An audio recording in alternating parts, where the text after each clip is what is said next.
What happens to a journalist who thinks outside the box? Doesn't limit himself to the narrative set by politics and the mainstream, but also investigates beyond it.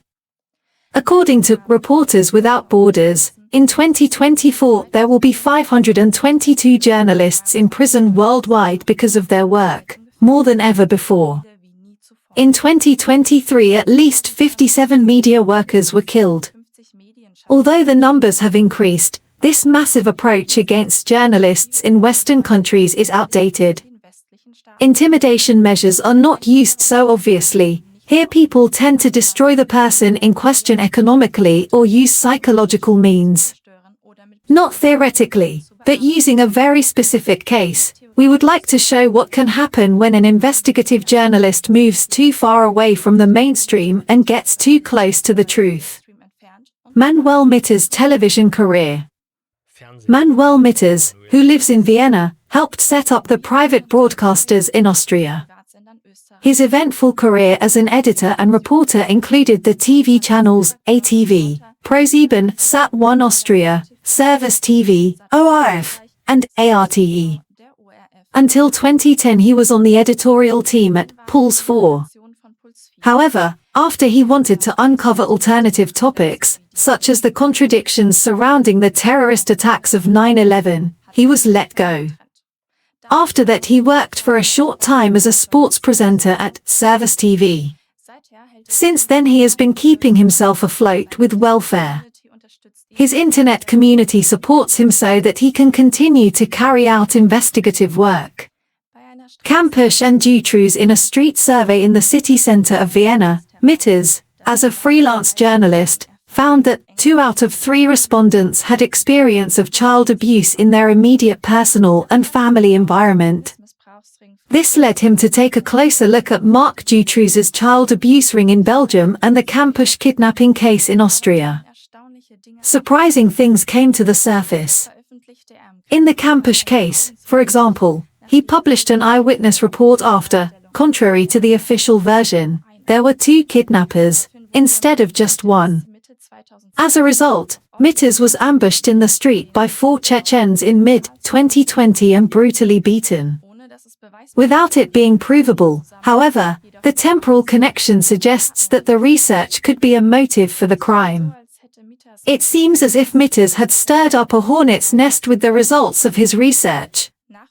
Investigations into pedophile cases, such as those of Campus and Jutros, often show that, contrary to the officially held lone perpetrator theory, there is actually a whole network behind it. Apparently, Mitters' publications on child abuse, pedophile networks, and satanic sacrifices have attracted the attention of influential personalities. Witness report and documents. On December 15, 2020, his apartment burned down completely. 3 other apartments became uninhabitable. According to the official fire report, a lithium battery in his laptop was responsible. However, he received an anonymous letter claiming responsibility, which suggested that perpetrators from Jutros's circle of friends might have been involved. It mentioned things about the fire that were not officially known. He was left with nothing, everything he owned had burned, and he had no insurance. All he had left was what he was wearing.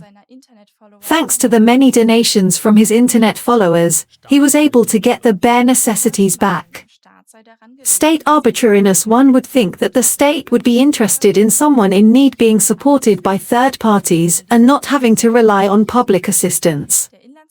In this case, however, that is not the case.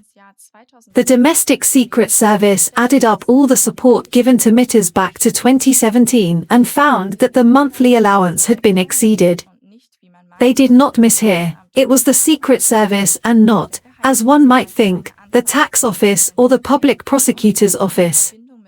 The Secret Service filed a complaint about the donations and linked him to right-wing extremist crimes. The allegations were made that had long since been dismissed by a court because they were not proven to be true. The fact that this is not really about the donation accusation is shown by the other measures used to harass Mitters. His electricity was cut off for days even though he had paid. His bank account was cancelled or letters were not delivered and sent back to the sender. 2 days before the hearing about the donations, 3 police officers visited him, demanding a fine from the time of the corona measures. If he had not been able to pay, he would have been put in coercive detention and his dog would have had to go to the animal shelter. Did he perhaps get too close to someone during his research who now wants to use this approach to prevent him from doing further research? Manuel Mitters is by no means an isolated case. There are other journalists and publicists besides him, as well as numerous people from other professions who have experienced enormous reprisals as part of their commitment to combating sexual and ritual violence. Some of them even died, and it is suspected that they were murdered because of their educational work. Tilman Nechtel. The journalist Tilman Nechtel had reported on pedophilic and satanic crimes. Several of his YouTube channels were blocked and the distribution of the Swiss Expresseitung was banned in Germany, where he works as an editor. In order to discredit him, he is repeatedly branded as right-wing extremist and anti-Semitic, a well-known and proven media strategy to silence those who educate. Joe Conrad. Joe Conrad dealt with ritual and sexual abuse and child abduction by the authorities in his BWUSSD.TV shows. When he stood up for the affected family in a case of child abduction by the authorities, he was even taken to court. In this case, a boy and a girl were separated from their father. The boy then escaped from the home several times and reported to a judge the conditions under which he and his sister had to live. The children's intolerable living conditions were not investigated, but Joe Conrad was sentenced to 70 daily rates of €60 each because he reported on it and stood up for the family.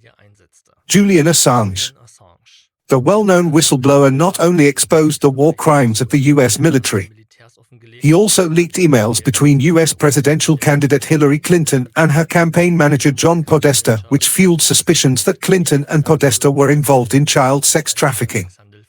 The scandal became known as Pizzagate. Assange was mercilessly persecuted for his revelations. He fled to the Ecuadorian embassy in London, where he found asylum for 7 years. In 2019, his right to asylum was withdrawn. He was arrested and held in the British high-security prison Belmarsh until 2024. He was threatened with extradition to the USA with the prospect of being sentenced to 175 years in prison for high treason. In 2024, he was surprisingly released on the condition that he plead guilty to espionage. These examples are only representative of many more people who were subjected to reprisals and persecution because of their sense of justice. After the broadcast, other people are shown who were systematically terrorized because of their intelligence service. Several of them even died mysteriously. Networks in which children are abused and many other bad things are done can exist in this form because influential circles from politics, the judiciary, and the super-rich are involved. We have already reported on this several times in our programs. Scandal, Judiciary entangled in pedocriminal networks. www.kla.tv/28454, The Blood Sect 1, www.kla.tv/24000, and The Blood Sect 2, www.kla.tv/27211. Conclusion: Ursula v. der Leyen said at the World Economic Forum 2024 that they had to restore people's trust in politics. But that does not mean that these circles are interested in promoting the truth. Unpopular opinions are simply censored and no longer made accessible to the public, as happened, for example, with the deletion of several pages and channels on social media. The ban on Compact magazine by the German Interior Minister Nancy Faeser was also such an attempt. According to the current ruling of August 14, 2024, this ban was not tenable and was lifted pending a subsequent main hearing. But no one can say what deterrent effect such a measure will have and whether the presiding judge will soon face a house search or other reprisals. Investigative journalists, i.e. journalists who do what is expected of them, uncover filth, are often obstructed and persecuted, both by their employers in the media industry and by the authorities, the judiciary and criminal clans. Other investigative or personally affected investigators are also in the same situation. Isn't that unworthy of a democracy? And isn't there always talk of the media as the fourth power in the state, which should be the corrective and expose the evil machinations of a criminal self-appointed elite and its puppet masters? Dear viewer, please help us to make these connections public. This is the only way to prevent certain circles from simply continuing to violate both freedom of expression and investigative journalism are being suppressed with increasing brazenness.